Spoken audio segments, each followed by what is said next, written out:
Welcome to Selfish Confidence, a place where we can connect and be real about how hard it is to be your damn self. My name is Jess, and my goal is to help you build confidence and belief in yourself to live any life path you want, even if it's unconventional. It's time to flip off societal pressures and connect with women who've also felt on the outside by their life choices. We're here to encourage you to grab the mic and speak your truth. I know it can be scary, but we're in this together. Let's get started. Hello, and welcome to this week's episode of the Selfish Confidence Podcast. It's Jess here, and I have a question for you. Is there anything better than an everything shower? Like head to toe. Like I heard the first shower after you give birth is like the most magical experience. I wouldn't say that was the case for me. I didn't find that. But in general, a shower, especially an everything shower with like you did your hair, you shaved, you feel so good. Like I smell so good right now, and I just think there's nothing better than that. And I even started hair oiling. My friend Katie Saltzman was talking about it on her podcast, and I was like, you know what? Maybe I should try this hair oiling thing to get on top of postpartum hair loss. If that's it's gonna happen, I don't know, but I did it, and my hair smells great. It feels great. I just can't stop touching my hair, and I'm feeling really good. I am feeling really good, and I hope that you are today too. I hope that you have something that brings you as much joy as an everything shower does for me, but maybe it's just me. I don't think it is though, especially where you just don't always get the opportunity to clean yourself totally up. It's often a rushed shower, but Glenn has the baby right now, and everything is just, he's sleeping. And I'm going to soak it up by spending some time with myself. I got some scheduled posts in the sisterhood done, and I wanted to spend some time with you too.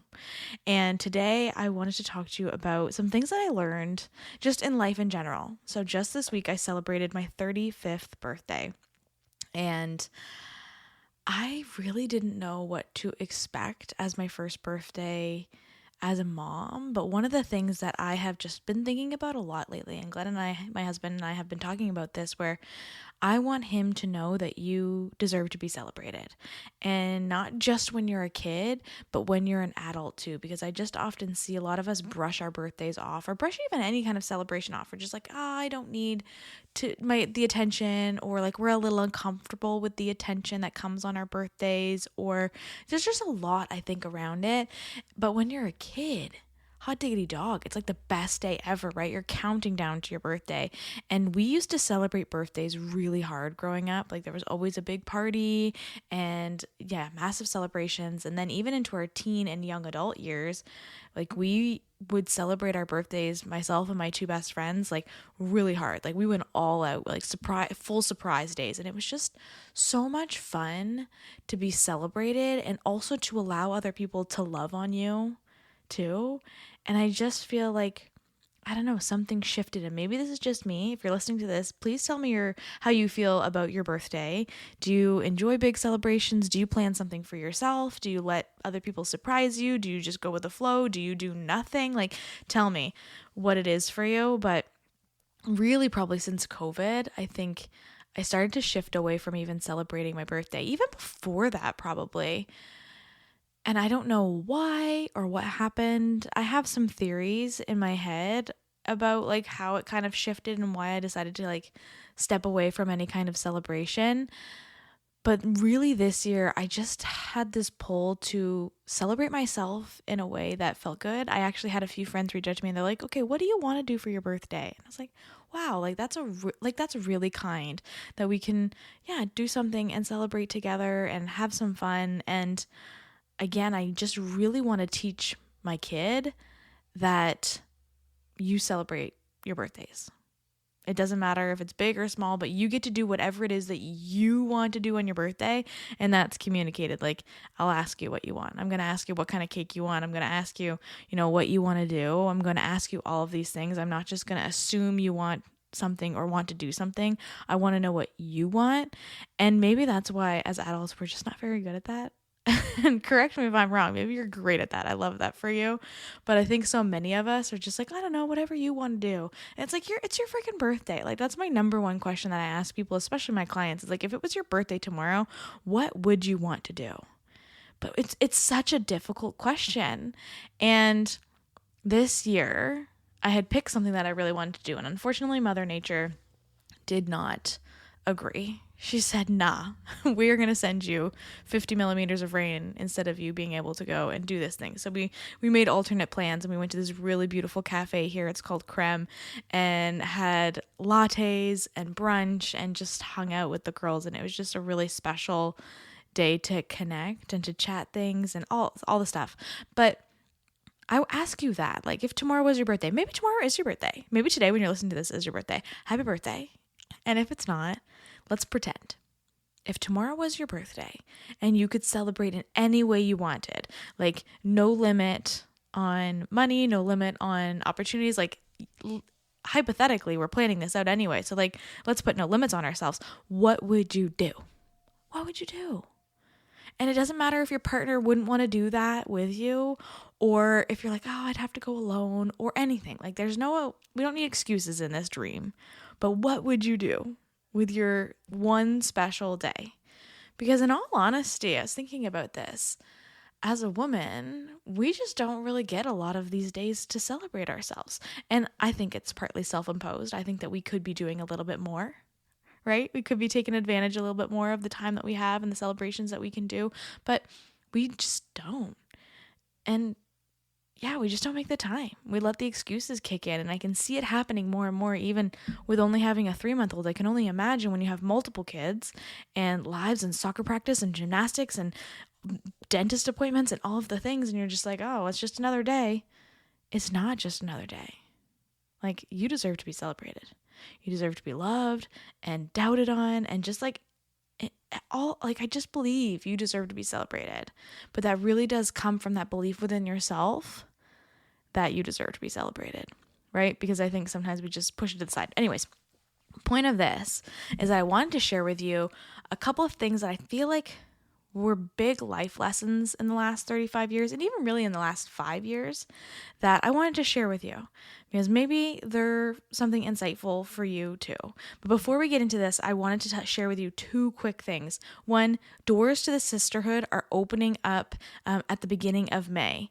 It's the first Monday in May, and I don't know what that date is because I don't have a calendar in front of me, but I will put it all in the show notes for you. This is the first time that they're opening up since I went on maternity leave, so probably since January, and we're only opening them up every 3 months. So instead of us having doors open every month and you can come in, it's only opening every 3 months. The next time will be in the summer. So if you've been thinking about joining the Selfish Sisterhood and you're like, I don't know if it's the right time, or it's the right time. It is a great time to hop in there because we have some really, really cool workshops happening. In May, I'm doing a workshop all about your human design and really figuring out some of the basic key pieces of it for you to help you to have more confidence. We're also having hormone and self-care workshops and some really cool like crafting workshops coming up. Anyways, we have so many really exciting things that are happening in that community. We've just added a book club also, and I really believe that this is a place that helps you to start these foundational pieces, like learning to celebrate yourself and being open about the things going on in your life, like having a place where you can just tell people what's happening and know that it's going to stay there. A lot of our calls aren't recorded for that reason, because I think that we deserve to have a place where we can say things and it not come back to bite us in the butt, right? And not come back in a recording and be like, hey, I saw that thing you said. Like, our sisterhood chats and our biz chats in the Selfish Sisterhood are not recorded, because I want you to be able to come in and feel safe to talk about absolutely anything. You don't have to have even your camera on. Like, you could just come and listen to what other people are saying. And I really love what has been created in this community in the last 3 years.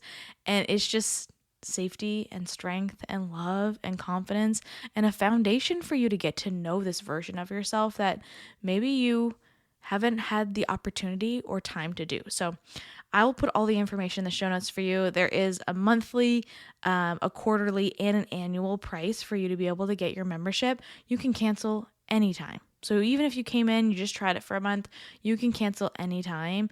And I would love to have you in there. I really love this space. I love spending time with the sisters every Tuesday night. Right now, our calls are on Tuesday nights from 8 o'clock Atlantic Standard Time to 9 o'clock Atlantic Standard Time. And there's a variety of different topics that we talk about, but it is going to be really epic these next 3 months. And that leads me into the next piece is Barbados Retreat 2026 is happening. It is happening. We have found the perfect villa in Barbados. It sleeps 9 to 10 people, and it's going to be happening May 3rd to May 9th, 2026. Sisterhood, you get first dibs as per usual. And with there only being 10 spots, I feel like that's pretty great. Good chances if you're in the Selfish Sisterhood and you want to attend the retreat, you'll get a full 24 hours before it gets released to the public. There's a good chance you'll be able to secure your spot. If you're not in the Sisterhood and you're listening to this and you're like, I want to go so bad to that retreat, I cannot 100% guarantee that there's going to be spots left after that first 24 hours. I'll be totally honest with you. Our wait list is beautifully long, but you might want to get into the Sisterhood so that you can snag that spot when it launches. I think it was May 12th that it was going to be coming out. That's going to give you enough time to be able to have a full year of payment plans. And it is, I'm just excited. I'm really excited to be going back to Barbados. And I've been talking to some of the girls who were there last time who were just like, yes, let's go back. We talked about other islands and trying something new, but there's just something really magical about going back there. And I think for me too, where it's somewhere I'm very familiar, it helps me to coordinate and plan these retreats with less stress and less hiccups, I find, because it's like, I know where things are, I know where we're going, and that just is, I know who to contact. Anyways, I'm so excited. This house is going to blow your mind. Okay, it's going to blow your mind. And I'm just finishing on some of the final details, but that'll be coming out soon. You'll have all of the information before it goes on sale on May 12th, so you can make your decision on if it's something that feels good for you or not. So I will put that information in the show notes too. So doors open to Sisterhood next week, and then May 12th, doors for the retreat are going to go on sale. That being said, let's get into the few things I have here on my list of just what I've learned in the last little bit. Like, if I could go back and talk to my younger self, there are things that I would tell her. But even better, if there was a younger woman, let's say someone who's even 25, right? 25, who's starting this adventure into their life, there are things that I would love to share with her if she were interested, if she wanted to know what could just make things a little easier. There are people who I looked up to a lot when I was younger who, could teach me some things, could help me and guide me and move me in a direction that got me here. There's definitely influential people in my life who helped me to take the steps in this direction. And I think part of that is also from ourselves. It's like we can listen to all of the podcasts, we can read all of the books, we can do all the courses, but if we don't tune into what's inside ourselves, like, I think that's the best teacher. That stillness, that slow down season, that reflection in yourself. Like, you are the greatest teacher in the whole world, right? You know yourself better than anyone else in this world. So why not allow yourself that space to discover it and to really sit in it? And there's something about this society that has told us that we aren't good enough unless we have the credentials, unless we have, we went to university, unless we, have that stable job, unless we have, the list could go on. But there are things that we know within ourselves that cannot be taught. And a friend of mine I was talking with on the last week, she told me that because I have been thinking about that stuff a lot. Like, oh, well, I could sign up for this course, or I could do that, or maybe I should have this. And she's like, Jess, what you do cannot be taught in a course. You are going to sign up for a course and you're going to go into it and you're just going to pick it apart and be like, this is dumb. Like, what you do is not in any courses. So stop thinking that you need something else in order to be valid, right? And maybe you need that reminder too, right? We don't need another course. We don't have to go back to university to be worthy and to be valuable in this world. That is like one of the biggest life lessons that I've learned, and one that I'm really trying to lean into a lot more recently, is just, yeah, you're valuable exactly as you are and you don't need more. Finding that within yourself is going to be the best thing you can do for yourself. The best gift you can have for yourself is to go inward and to spend that quality time getting to know yourself. And all of the things you've ever imagined are going to start pouring out of you. And you're like, I didn't even know I knew that stuff. Especially if you have done a lot of reading and a lot of courses. Like, you have stuff hanging out in there that's been in there for a long time that you just don't even know you have access to. So spend that quality time with yourself. It kind of leads me into the first thing here. It's just about like slowing down. One of my favorite songs is Be a Light. I think it's like Reba McEntire and Thomas Rhett, and it's just like a whole bunch of artists who sing it. And my favorite lyric in the song is, in a race that you can't win, slow it down. Yeah, you only get one go around, 'cause the finish line is 6 feet in the ground. In a race that you can't win, just slow it down. And I've cried so many times listening to that. It's like the finish line is 6 feet in the ground. Like, the finish line is death, right? We are racing to a finish line that for many of us, we don't want, right? You think of all the regrets that happen when you sit on your deathbed. And we've heard all the stories, right? Of people, they've been asked so many times, like, what's their biggest regret? And for so many of them, it's to spend more time with family, or to cherish the moments and blah, blah, blah, all the cheesiest things, right? Because they're the truth. They're so freaking cheesy, and we can be like, ha ha, ha. Wouldn't that be nice? But in all honesty, it's like, what are we rushing for, right? Why are you racing in the car, in the grocery store, through life? Like, always just racing. And that's one thing I've noticed. It's like, I could just be like speeding for no reason. It's like, I have nowhere to be that quickly. Like, I'm just going fast for the sake of going fast, because it's a habit to like boogie, boogie, boogie to go. Like, it's just so silly to me when I think about it, that we don't need to be speeding through life. One, because we do not know when our last day on earth is going to be, and we do not want to rush to get there. And two, because again, we don't know when that day is going to be. It could be tomorrow. It could be tomorrow. And what you do today matters. What you do right now matters. And I think that when I play it back in my head, because I can get really caught up in this too, right? Like, especially now, having a baby, like, it's either I have two speeds: slow as cold molasses, because this baby just wants to nap on you and eat all day and all the things, or rushing, because you only have a small window to be able to record something like this, or to go to the grocery store. It's like, you got to go as fast as you can because your window is so small. But what if we could somewhere be in the middle?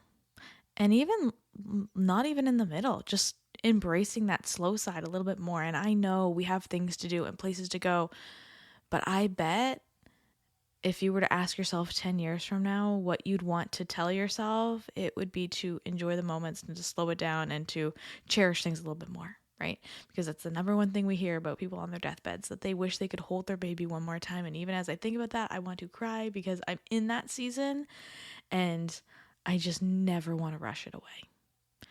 And the times that it is rushed is oftentimes when things are really busy. So I get it, but I'm trying to be here. And I know future me is going to wish for this moment. So I'm soaking it up as much as I can. So that's like the number one thing that if I could tell myself, my younger self, or even someone who's just starting their life, I would tell them to slow down. You do not need to be going faster. There's really a lot of beauty in enjoying the moments and being at peace and not rushing. Because I think we come from this fast-paced society that I hope is starting to slow down a bit more. But I don't know. It's busy out there, and I get it. Another one of the life lessons that I just have learned in the last 35 years is your worst days build your best days. I did not plan for this to be like a lyrical podcast episode, but one of my favorite songs, and you're going to think this is funny, is called 100 Bad Days by AJR. I don't even know who they are, and I don't even know how I stumbled across them, but I love that song so much, and I jam to it all the time, especially when I'm having a bad day, or when I need like a reframe on, hard things that are happening. And it talks about like 100 bad days means 100 bad stories. 100 bad stories makes me interesting at parties, right? It's like these stories that we have of the bad days are the things that build us and make us interesting and connect us with other people. And that's the reason I have this podcast, right? Because I had a really hard season. And even just recently going through pregnancy, like these bad days, quote unquote, air quotes, bad days, these hard seasons are what build us for our best days. They are what build us to better, stronger, happier people because we have this fluctuation. If life was all high notes, it just wouldn't be that fun. It would not, because those high notes would mean nothing. You just be like, this is just the reality. All the time we're happy. No, we need those fluctuations. We need that heartbeat. We need the highs and we need the lows. And I just think there's something really magical in having bad days, not necessarily when I'm in them. Like, let's be real, they suck when we're in them. Like, oh man, do they ever suck? But they're what make you you. They're what help you to have different perspectives and to have stories and to have connections, and they're building your character. And I just think that that's something really special, because if we can see the bad days as actually good days, you can start to see the magic in these seasons that are really difficult. And for if you're like me, it's often when I'm out of it and I can look back, like the day I had my baby, and I could look back on the last 9 months of pregnancy and realize that I was depressed the entire time. I didn't know until I felt like myself again. Or even, being in the thick of living through the pandemic for all of us, right? Not even just for my story, but for all of us. Like, we can look back and see how it changed us. But when we were in it, stuck in our house, we couldn't see, right? And so I just think there's something really special of being able to look back and realize that those hard days are what build us to where we are now. And that is really cool. I would not be here sitting doing this podcast, and I would not be who I am without dark seasons. And another thing for me is learning that signs are all around us. There is a book called Signs. I need to look up the title for you, but I'll put it in the show notes. And it talks about the different ways that the universe is speaking to us. And maybe you're not into the woo. And I say, that's okay. That's okay.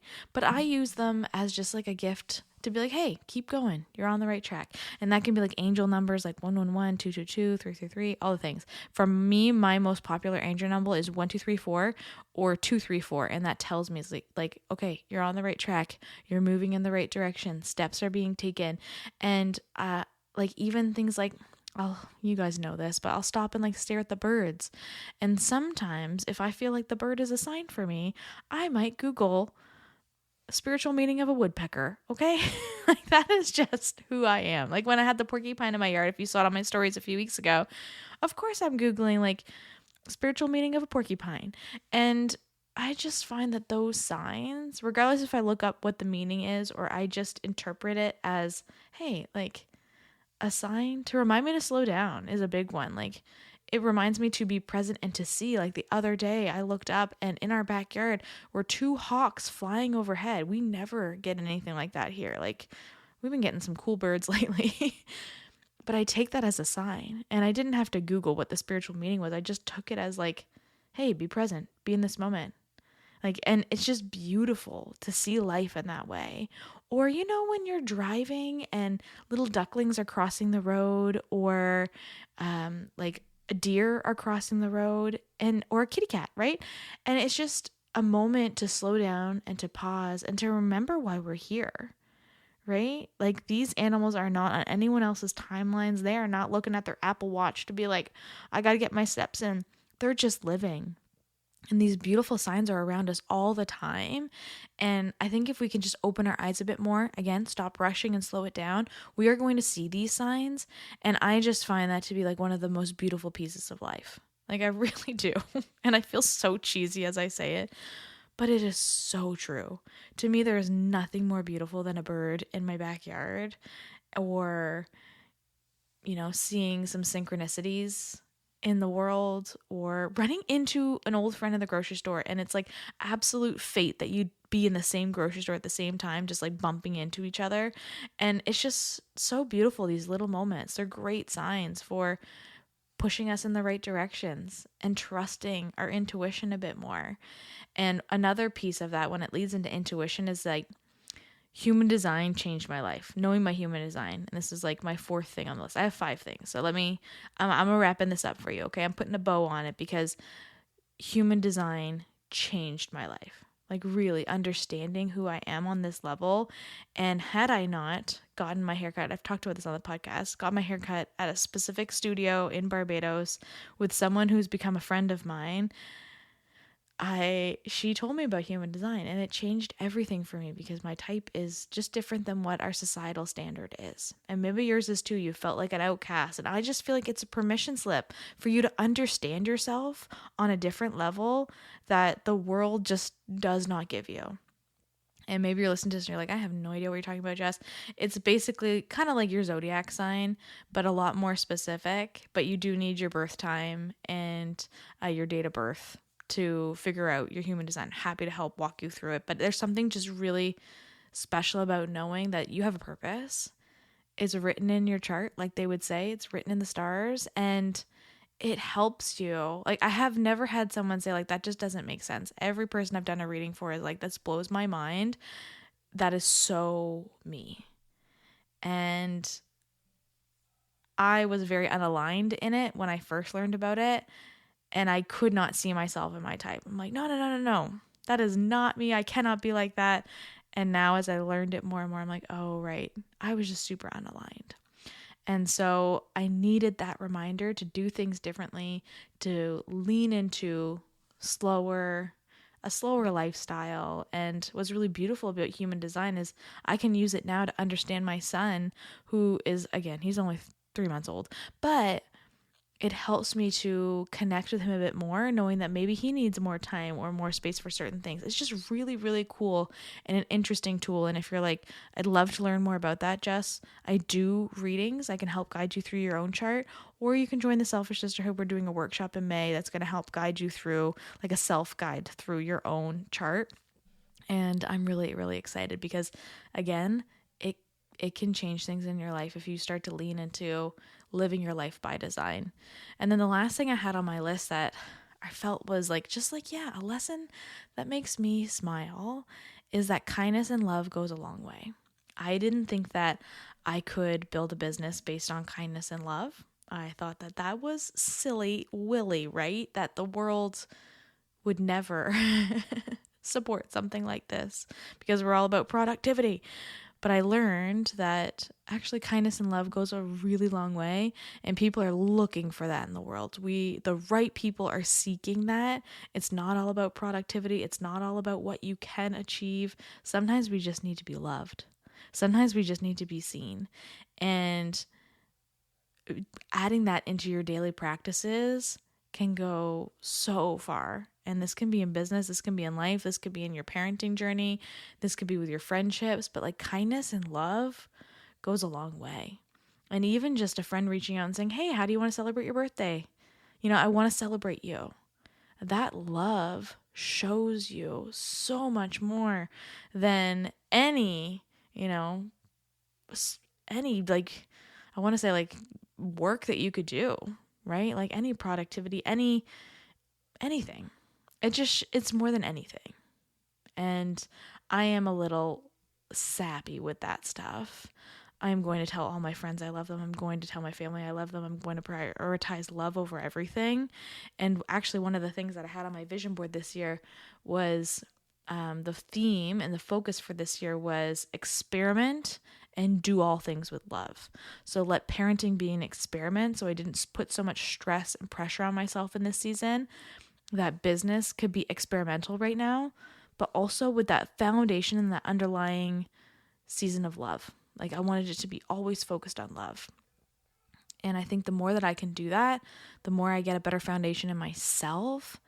And also I attract more really cool people in my life. When I have that right energy, I feel like it makes a really big difference in who I attract in my life. If I'm focused on hate and focused on darkness, I'm going to attract more people who are dark and hatred. I don't want that. And no thank you. Rainbows and sparkles, please. Glitter over here. And of course, I understand that it's not all rainbows and butterflies all the time. But if I can lean on it more and attract it more, it's going to feel so much better for me. So those are just some of the things that I've learned. And I feel like I could make a massive list, and really lean into some of these things that I've learned. But these are like the basic foundational pieces. And I think it also helps me to think about my values more. Like to slow it down and to be present, to know that the bad days are actually building good days, and that there's beauty and signs all around us. Like after there being fog for the last 2 days, I look out the window right now and the sun is shining. It is shining, and I take that as a sign of beauty and love and renewal. And the new moon is also happening, and it's just all of the things, right? And maybe that's a little too woo for you, and I get it. I see you, my friend. I used to think that stuff was weird too, but I just love having something to believe in. And seeing the signs and the beauty all around us is just a really nice way, I think, to lean into it.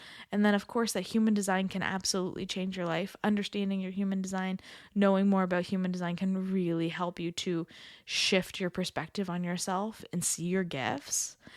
Is absolutely huge. Helps you to have more confidence. 100% helped me to have more confidence. And then, of course, that kindness and love, above all, it can go a long way when you do things through kindness and love in this world, way more than leaning into that energy of hatred and discomfort and darkness. Love cures all, okay? And I truly, truly, truly do believe that. Of course, modern medicine is also great, but do it with love. Do it with love, my friends. But that's it. That's it for this week. And I've just been really reflecting on this next year. And I can 100% say I have never felt more like myself than I have since becoming a mom. And I have had a really, really beautiful postpartum journey. And I just know that this year might be the best year. It really might be the best year. I feel like an absolute new version of myself in this journey. And I'm loving it. I even had to pause this episode halfway through recording it because our little guy pooped his pants, and I'm still recording in our nursery. So Glenn had to come in. We had to clean him up, and then I figured I'd feed him. So we had a little pause break in between this, and it just helped me to remember that we don't have to rush through all of this stuff, to slow it down, to remember what's important, and to be present in it. So a quick little bath break, a little feeding break, and I was able to sit back down and to record this. And also, I will say too, real quick, is I had a friend of mine reach out to me who has been considering this journey too, and has had a lot of questions where I debated it for a really long time. And she was so nervous about losing her passions for something like podcasting or her business and things like that. And although it looks different and it feels different, and maybe you can energetically feel that too here, I've never lost the passion to hang out with you and to record these episodes. I absolutely love it. It just is different. It feels different. It is different. And yeah, I think if it is important to you, you're not going to lose it, right? It just is going to look different. And so if you're listening to this and you're just like, I'm afraid of these new seasons in my life, it's going to change who I am. Embrace the change, because the version of you on the other side of that is a very beautiful version of you. And you might not believe it because you love the version of yourself now, but I promise you it just keeps getting better. It just keeps getting better. And I'm just so grateful that we get to go through this together. So I love you so much. I hope that you have a great week, and I will talk to you next time. What's up, sis? I am so glad we could hang out today. If you love this episode, send it to a friend or share it on your social media and tag me so I can personally thank you for helping me sprinkle some confidence in the world. And don't forget, you are magic. Let's show the world your shine.